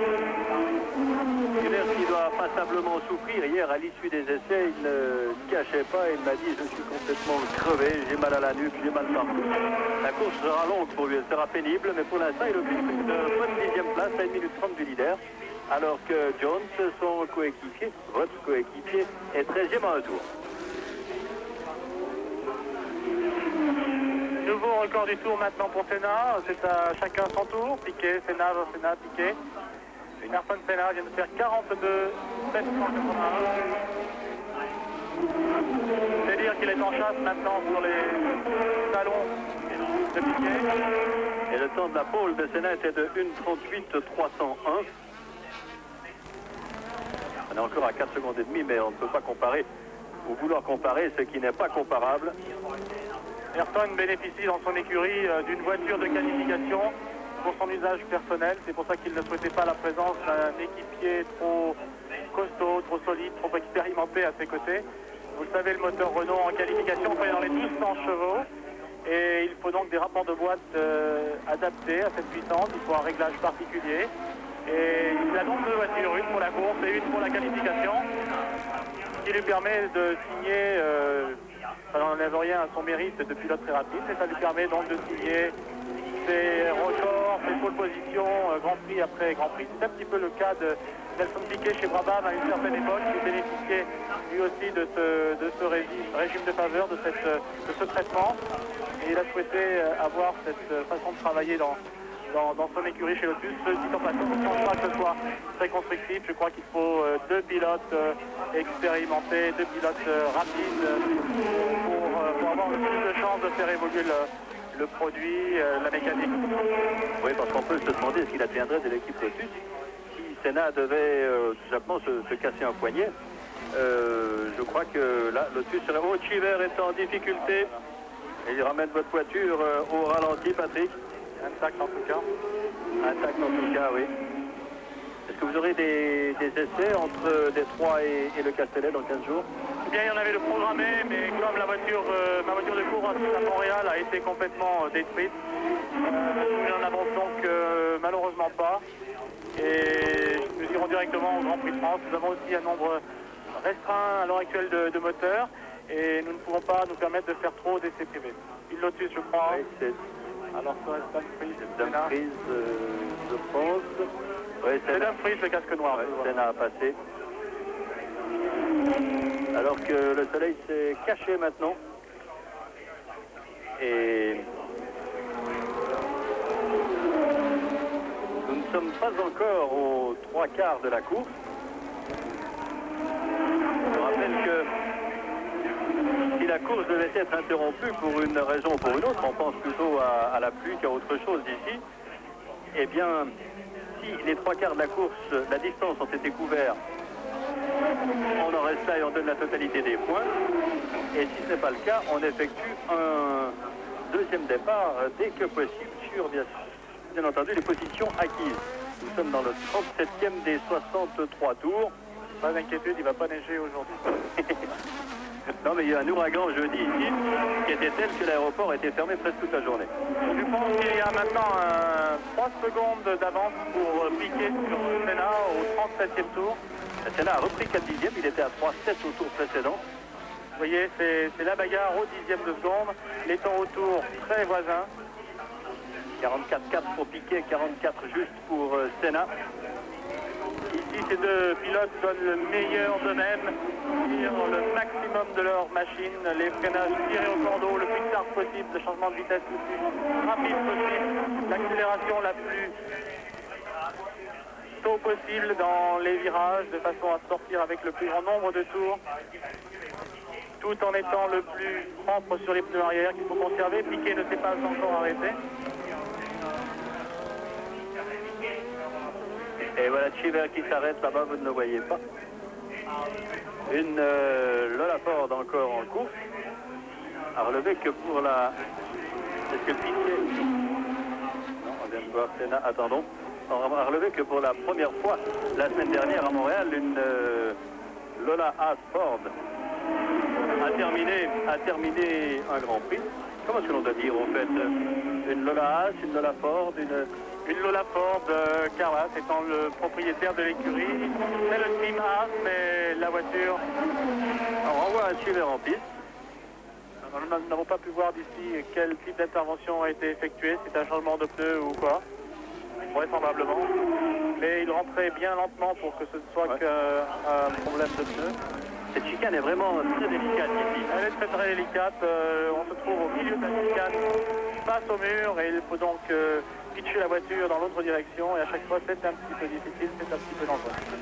Du reste, cette chicane a été un des rares endroits qui a vu Prost commettre une erreur ces derniers temps, ces dernières années même, il faut le dire, et Alain reconnaissait tout à fait, après avoir heurté assez violemment le rail hier, qu'il était entré un peu trop vite, qu'il a trop glissé, s'est trop fait laisser déporter, et qu'il a fait taper le rail.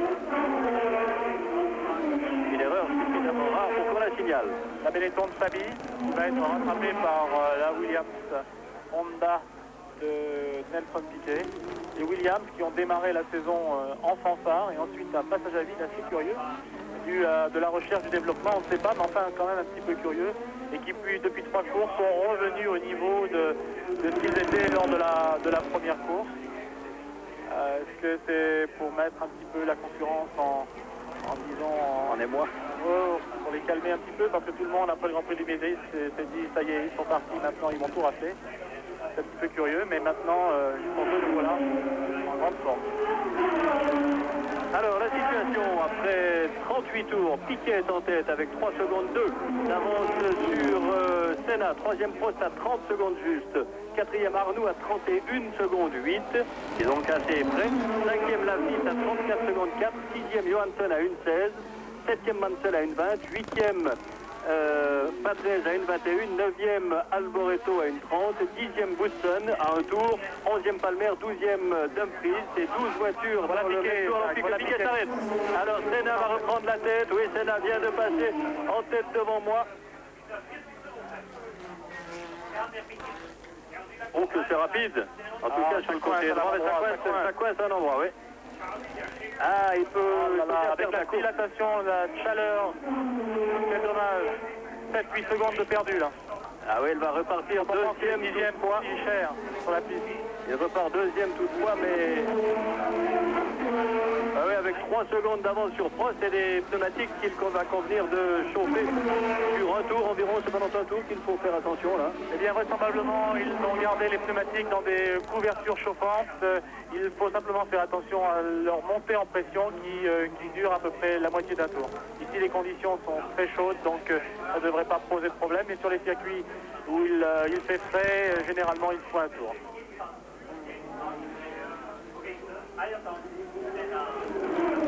Alors Senna est en tête avec 23 secondes,3 d'avance sur Piquet, 26 sur Prost, 28 sur Arnoux, 33 sur Lafitte et je pense que c'est Mansell. Ah moi non, c'est Johansson qu'on a trouvé en 6e position. Son arrêt a coûté 26 secondes à Nelson Piquet, 26 secondes au partir du moment où il est passé à l'entrée des cornes et où il est ressorti. C'est beaucoup, mais c'est le prix à payer pour un changement de pneu. Et généralement, le gain en performance, voici Senna, je crois que Senna rentre. Oui, il s'arrête. Alors maintenant, Senna a arrêté une deuxième fois. Il s'était arrêté très tôt, après 2 tours déjà. Alors Piquet va peut-être retrouver la tête, mais cette course est loin d'être jouée. Il n'a changé que les pneus arrière, Jacques, en 8,28 et Nelson Piquet, les 4 pneus en 17 secondes. Ça va quand même lui permettre de... Et il repart devant. Il est reparti en tête. Il est évident que son avance sur Piquet a bien faibli. Et c'est plus que de 11 secondes. Prost est à 13 secondes. La course est relancée. Arnoux à 5 dixièmes de Prost. Lafitte à 6 secondes du duo Prost-Arnoux. Alors que Mansell perd du terrain.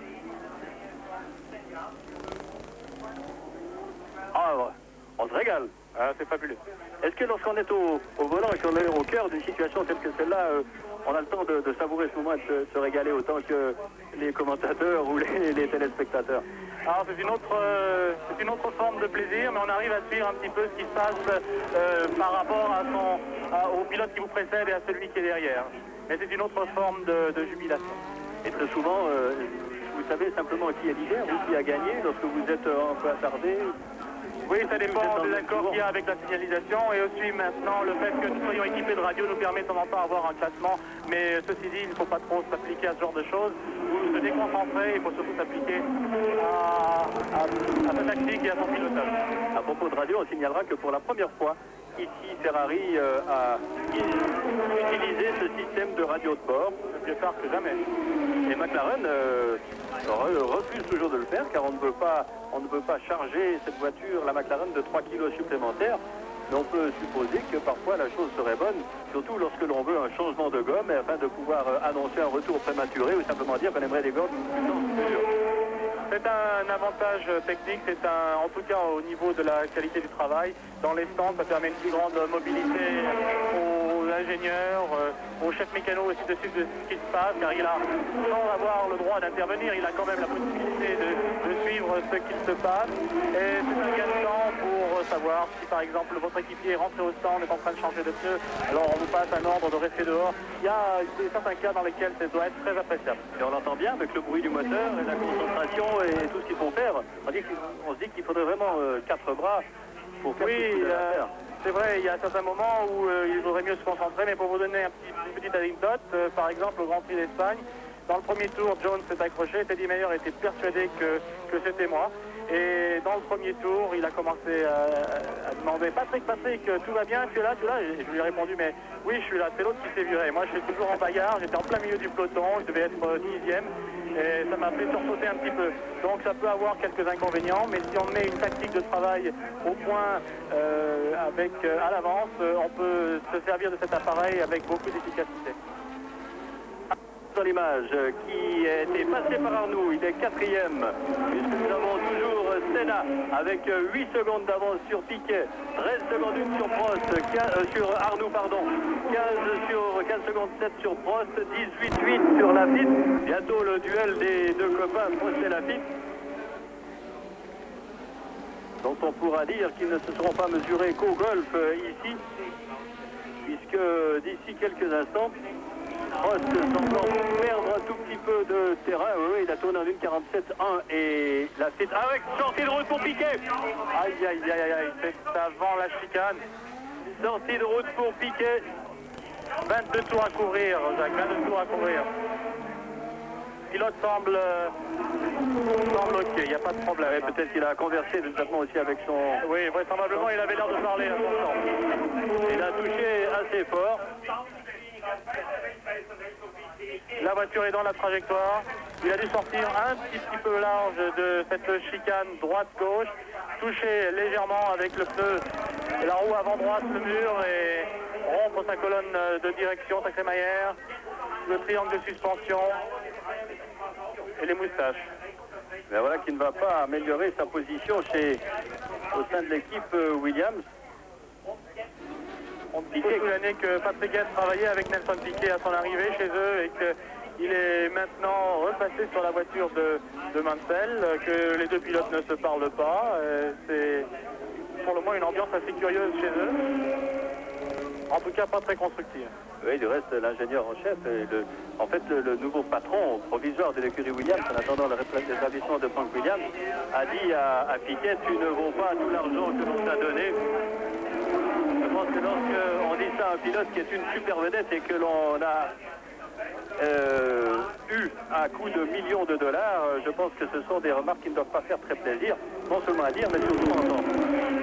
Le leader, Ayrton Senna, qui précède Arnoux maintenant de 14 secondes, troisième Prost à 18 secondes, quatrième Lafitte à 24 secondes, cinquième Patrese à 1,24. Puis au sixième rang, nous avons Alboreto à 1,25 qui est talonné par Mansell. Mais où est Johansson? Il est à 2 tours, Johansson. Il nous avait échappé là. Mansell est septième et sixième. Non, sixième Alboreto, septième Mansell, huitième Palmer, neuvième Dumfries. Nous n'avons plus que 7 voitures dans le même tour. J'y arriverai. Et Prost a repris, il a maintenant 7 secondes d'avance sur Lafitte, mais il est à 6 secondes de Arnoux. Deux moteurs Renault aux deux premières places, il faut le souligner. Oui, puis encore à la quatrième place, celui de Lafitte. Mais justement, est-ce qu'il y a peut-être une question de fiabilité qu'on ne va pas mettre en cause, mais dont on va peut-être douter un petit peu? Et problème de transmission, peut-être? Il y a tous les problèmes, en tout cas, même une petite touchette, une fraction de seconde de pensée qui va à autre chose qu'au pilotage, et c'est un mur ou un rail, donc c'est loin, l'arrivée est encore très loin. Donc encore une vingtaine de tours maintenant. 20 tours exactement, oui. Et Senna augmente son avance, il est fait passer de 13 secondes sur Arnoux à 15 secondes maintenant, avec une cadence autour de 42,6, c'est-à-dire qu'il est au maximum du rendement de sa machine, apparemment aucun problème, alors que derrière Arnoux roule en 43,8, c'est-à-dire qu'il y a 1 seconde 2, en tout cas sur ces 2 tours précédents, de différence entre les deux. Arnoux n'a pas donné son dernier mot, mais derrière tout semble être un petit peu moins rapide. Les autres sont dans leur cadence plus ou moins de fin de course. Quant à ce pilote, Ayrton Senna, il est toujours très généreux et il continue à attaquer. Il continue ainsi, Senna, il va prendre la tête du championnat du monde. Avec 36 points contre 33 à Prost à l'issue de cette course. Mais Mansell aussi peut marquer 1 ou 2 points encore. Piquet en restant à ses 19, la chose est certaine. Rosberg à ses 14, mais derrière, Arnoux et Lafitte vont montrer le bout de leur nez. Alain, 21 secondes. Oui, et Lafitte perd du terrain, il est maintenant à 9 secondes d'Alain. Arnoux à 14 secondes. Nous avons 3 Français, 2e, 3e et 4e. Lotus n'a jamais gagné ici. Nous avons eu une victoire McLaren en 82, une victoire Tyrrell avec Alboreto en 83, victoire Brabham avec Piquet en 84, victoire Williams l'an dernier.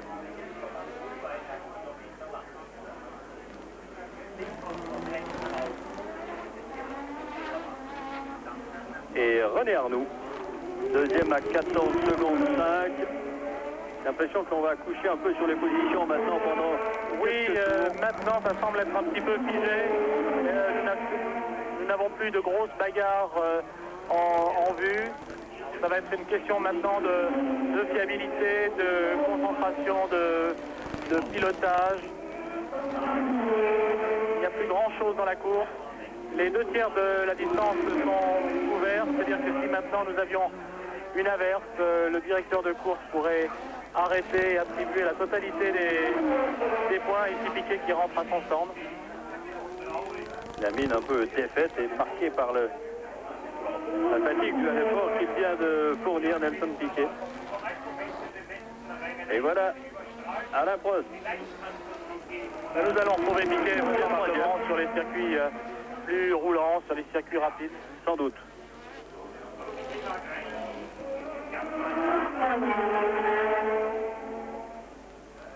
Senna s'était imposé en Espagne déjà, avec une avance minime sur Mansell. À part cela, il est terminé deuxième au Brésil et en Belgique, troisième à Monaco. Il est solidement installé au commandement en ce moment. Il fait un parcours superbe dans sa saison. Il est maintenant en train de rattraper Jonathan Palmer sur la voiture allemande, la Zach Speed. Et il faut souligner que la écurie fait un travail extraordinaire. Très très peu de financement et tout ça c'est fait avec une détermination et une recherche intellectuelle très très grande de la part de tous les membres de l'équipe qui font preuve de créativité et d'une qualité de présentation de leur voiture fantastique. Sans beaucoup de résultats malheureusement pour eux, avec peut-être aussi des pilotes qui ne sont pas de tout premier plan comme Palmer ou non, Palmer est un bon pilote, Jacques. Je pense qu'en ce qui concerne Roger Gatter, peut-être n'a pas la pointure, mais Palmer est un assez bon pilote. Il a une grosse expérience, il a fait des essais pour Frank Williams et ils font tous un excellent travail. Le restaurant qui dispose un jour d'une voiture plus compétitive afin qu'il puisse exprimer son talent, comme Senna le fait ici dans les rues de Détroit, où Tyrrell avait remporté la dernière de ses 23 victoires en 1983 avec ici la voiture de Cesaris. Peut-être des problèmes de boîte de vitesse, il en a connu beaucoup ce week-end, des problèmes de boîte de vitesse. Cesaris qui occupait la 12e place.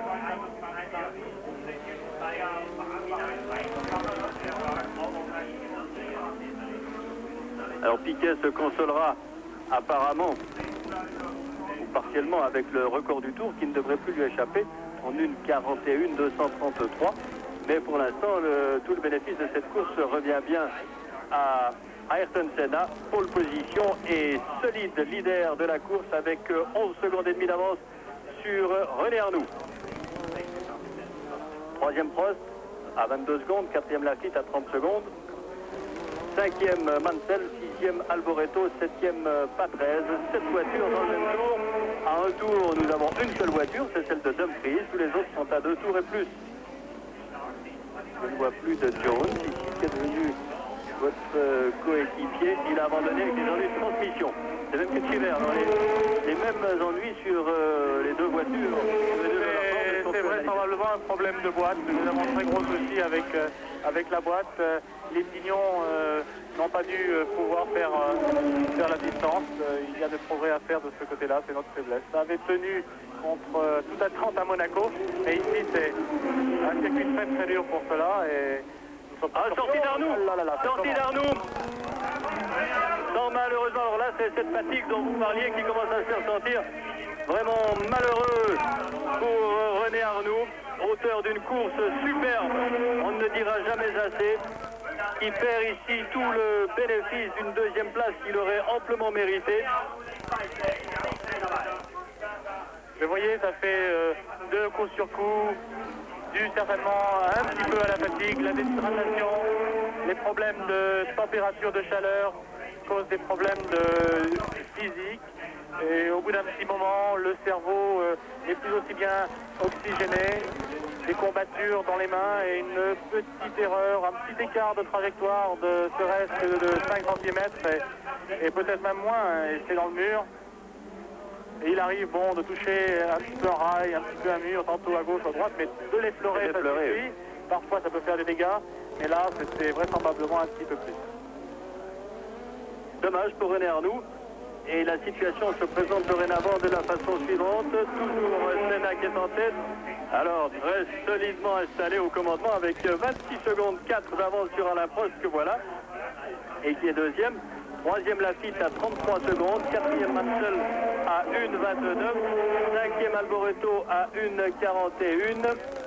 Au sixième rang, nous aurons Patrese.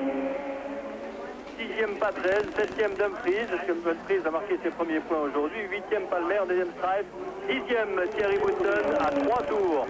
11e Danner, 12e Warwick, 13e, voilà Danner que l'on voit au volant de la voiture de Marc Sourer, l'ancienne voiture de Sourer.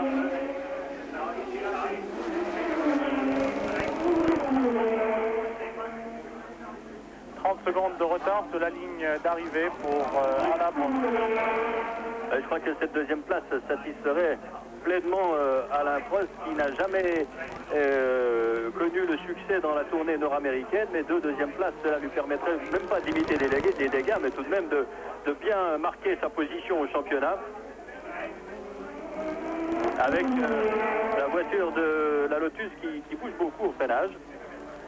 Senna s'est arrêté 2 fois, on le rappelle. C'est la deuxième fois, très judicieusement, en ne changeant que les pneus arrière. Nous sommes dans le 48e des 63 tours, dans le 49e même, il me reste 14 tours maintenant. Et tout le monde de la Formule 1 va reprendre le chemin de l'Europe dès ce soir ou dès demain. Patrick, vous rentrez en Suisse, vous vous plaisez toujours chez nous? Oui, de plus en plus, Jacques. Je viens d'ouvrir un bureau à Montreux, d'organisation d'événements dans l'action publique. Et nous allons organiser au mois de juillet au golf alpin de Villars-sur-Olon un Pro-Am, 19 et 20 juillet. J'espère que nous aurons beaucoup d'amis et nous avons les meilleurs golfeurs suisses qui seront présents et qui sont inscrits d'ores et déjà. Jacques Lafitte, Alain Prost viendront comme vedettes pour soutenir cette épreuve et ça va être une belle fête de golf là-haut à Villars. On s'en réjouit déjà et on a vu que Ayrton Senna faisait de grands signes en passant devant son stand. Est-ce que cela signifie qu'il va s'arrêter? On ne le sait pas. Tous ces signes sont contenus aussi à l'avance, Patrick. Bien, je crois qu'il doit avoir usage de la radio quand même. Peut-être que celle-ci ne marche pas. Ce n'est jamais bon de faire des signes car ça gêne un petit peu la confusion dans le stand. Tout le monde se demande un petit peu ce qu'ils veulent dire, à moins d'avoir eu un accord au préalable, mais généralement ça sème plus la confusion qu'autre chose. En face de ceci, il a peut-être quelques petits soucis. À surveiller de près en tout cas. Il revient ici sur Alboreto et qu'il va prendre un tour. Les Ferrari vraiment en grosse difficulté. Les plus rapides sur la ligne droite des stands, toujours. Et là, c'est peut-être deux équipiers ou un remplaçant l'un de l'autre, je ne sais pas. Les rumeurs font état de Senna chez Ferrari déjà pour la saison prochaine. Ouais, mais il n'ira pas sans Ducas rouge, il n'ira pas sans son ingénieur. Alors qu'il sait peut-être les deux ensemble, en tout cas, on en parle beaucoup. Et il faut dire à propos d'Alboreto que celui-ci s'est légèrement blessé au ligament de la jambe gauche, je crois, lors d'un tête à queue qu'il a fait durant le Grand Prix du Canada. Et ceci l'a un peu gêné. Ce matin encore, il disait qu'il ressentait un petit peu ou quelques douleurs, mais sans trop de gravité. En tout cas, il est en train de mener une bonne course au niveau ou à la valeur de sa Ferrari. Alboreto qui est 5e à un tour maintenant du leader. C'est vrai, Jacques, chaque fois qu'il passe devant son stand, il fait des gestes de la main à surveiller de très près.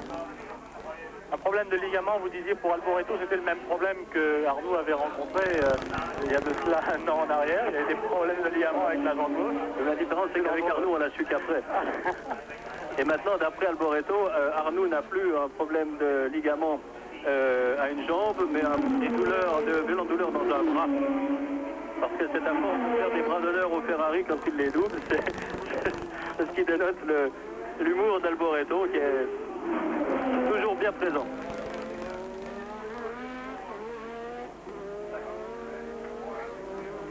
Boutsen, sortie de route pour Boutsen, accident également.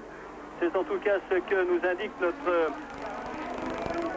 second moniteur d'information.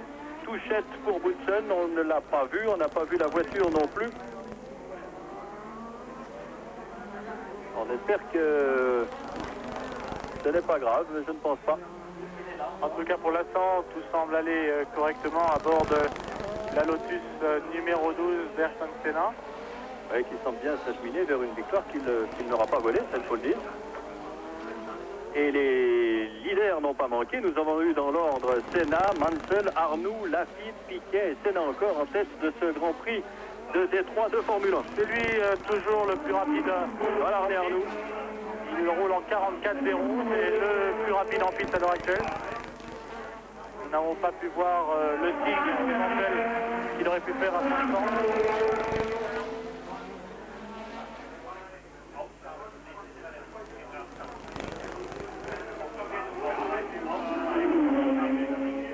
c'était dans ce virage que l'an dernier Ayrton Senna, en voulant faire l'extérieur à Zilote, était sorti un petit peu large de la trajectoire, avait mis les roues sur de la gravette, qui correspond, si on peut l'imager comme ça, à du sucre sur une toile tirée, c'est-à-dire que rien ne tient.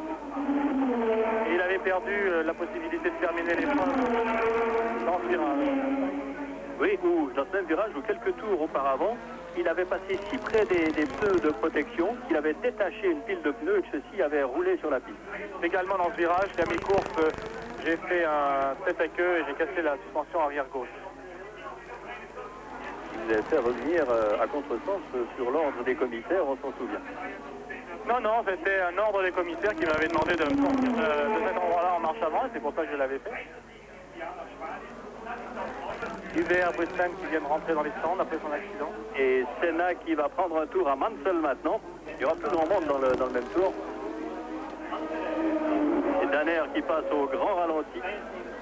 Et voilà, Mansell est à un tour. Il occupe toujours la 4e place. Et ils n'ont plus que les 3 premières voitures dans le même tour. C'est dire à quel train d'enfer a été mené ce Grand Prix de Détroit.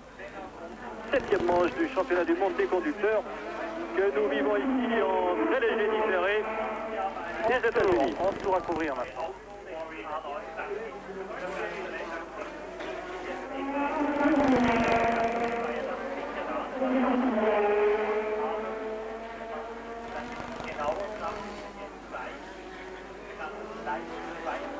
Jacques Lafitte.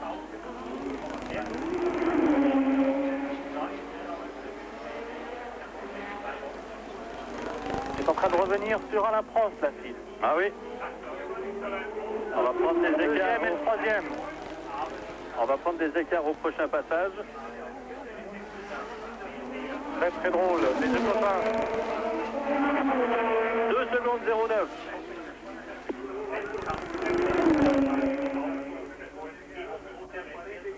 Ayrton Senna, leader, à 41 secondes Alain Prost. Jacques Lafitte à 2 secondes 9. Mansell à 1 minute. À un tour, c'est un tour. Un tour maintenant. C'est-à-dire que la victoire ne devrait pas échapper à un des 3 derniers, un des 3 seuls pilotes à figurer dans le même tour. Un tour mesure 4 km et 23 mètres, on le rappelle. Et Senna est très très bien parti pour remporter la 2e victoire de la saison et la 4e de sa carrière. Et il vient de s'approcher de son record du tour. Il vient de tourner du record du tour de Piquet. Il vient de tourner en 42,024. Et le record de Piquet de 41,233. C'est-à-dire qu'il est toujours branché. Même avec 41 secondes d'avance, il ne veut pas se déconcentrer. Et il continue à... Alors que Lafitte, lui, se rapproche toujours plus de Prost.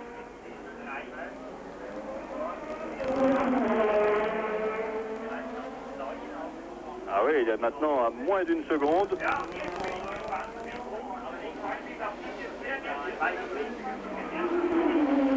Et en accélération, en vitesse de pointe, la McLaren semble peut-être un tout petit peu plus rapide. C'est correct.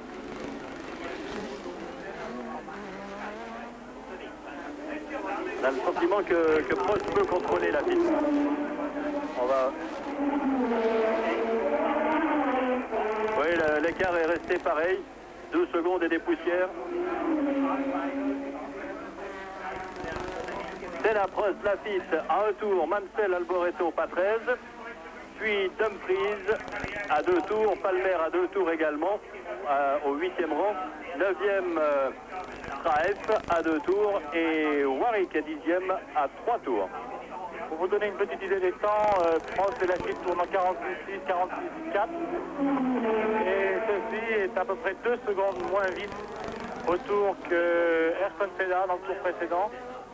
Ah, là, il y a une petite hésitation pour Senna en sortie de ce virage.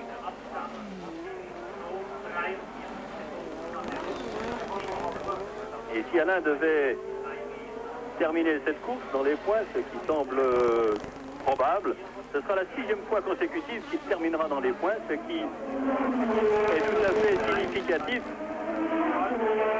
Il Il a terminé 3e en Espagne, vainqueur à Saint-Marin et à Monaco, 6e en Belgique, 2e au Canada, et pour l'instant il occupe la 2e place avec toutefois une menace pour lui, qui a pour nom Jacques Lafitte.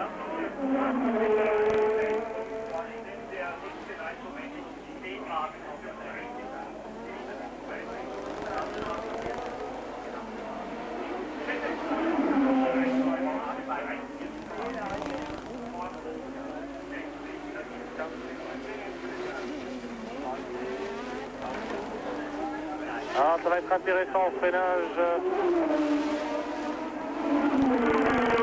Ah ouais, Lafitte s'est bien rapproché cette fois.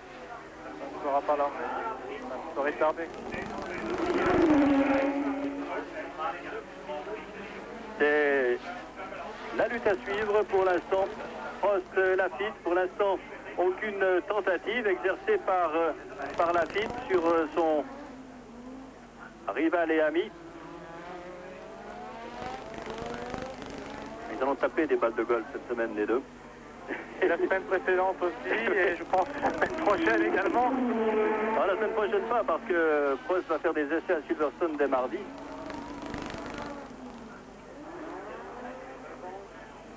Jacques, généralement, a le dessus au golf. Alain s'en rapproche, il n'est plus qu'à quelques coups. Joli birdie de la part de Jacques Lafitte. Birdie dans la ligne droite. Lafitte est deuxième. Lafitte est deuxième. C'est pas parce qu'on est copains qu'on va se faire des cadeaux, c'est la course et c'est tant mieux. On en avait eu le plus bel exemple l'an dernier entre Lauda et Prost au Grand Prix de Hollande. Et Lafitte ne va pas se priver d'une deuxième place s'il a l'occasion de la glaner, de la remporter, de la conquérir comme il est en train de le faire.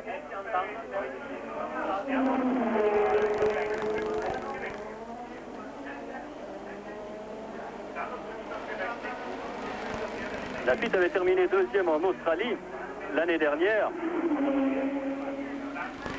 Ce sera donc peut-être, on le lui souhaite en tout cas, un nouveau podium pour lui, qui jusque-là a été 6 fois vainqueur, 9 fois deuxième et 16 fois troisième.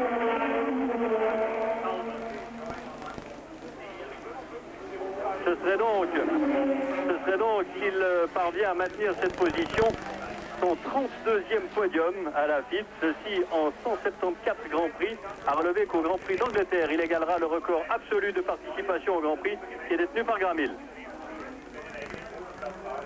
Et puisque nous parlions tout à l'heure des courses terminées dans les points de façon successive, on relèvera que le record à la matière n'est pas prêt d'être battu. Il est détenu par Carlos Reutemann qui avait terminé 15 fois successivement dans les points entre 1980 et 1981, depuis la Belgique 80 jusqu'au Grand Prix de Belgique du reste de l'année suivante. Une saison complète à chaque fois dans les points. Je ne sais pas si Jacques, vous faites les statistiques au niveau des sorties et sur le podium, mais en tout cas en ce qui concerne Alain Prost, c'est je crois une fois sur 4 ou peut-être même mieux que ça.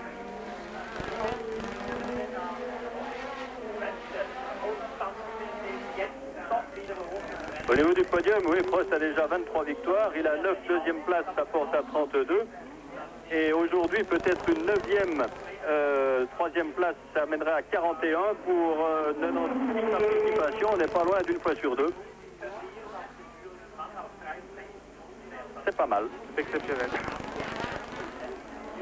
23 victoires, mais on ne le souligne pas assez. À l'heure actuelle, c'est vraiment, avec Jackie Stewart, je crois, un des plus grands pilotes. L'avance de Senna sur Lafitte est maintenant de 51 secondes. Prost est à 53 secondes.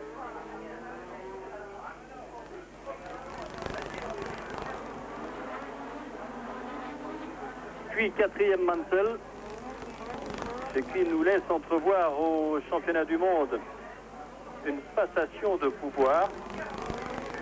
Senna prendrait la tête avec 36 points, Prost passerait à 33. Mansell qui est 4e à 30 points.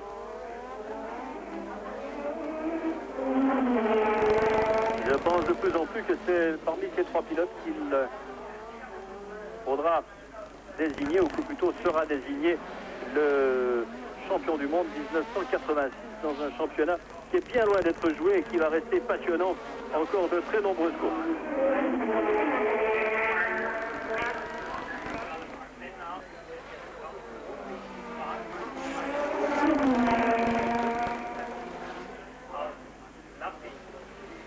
Je crois suivre la cadence de Ayrton Senna maintenant devant Mansell, ici que celui-ci assure le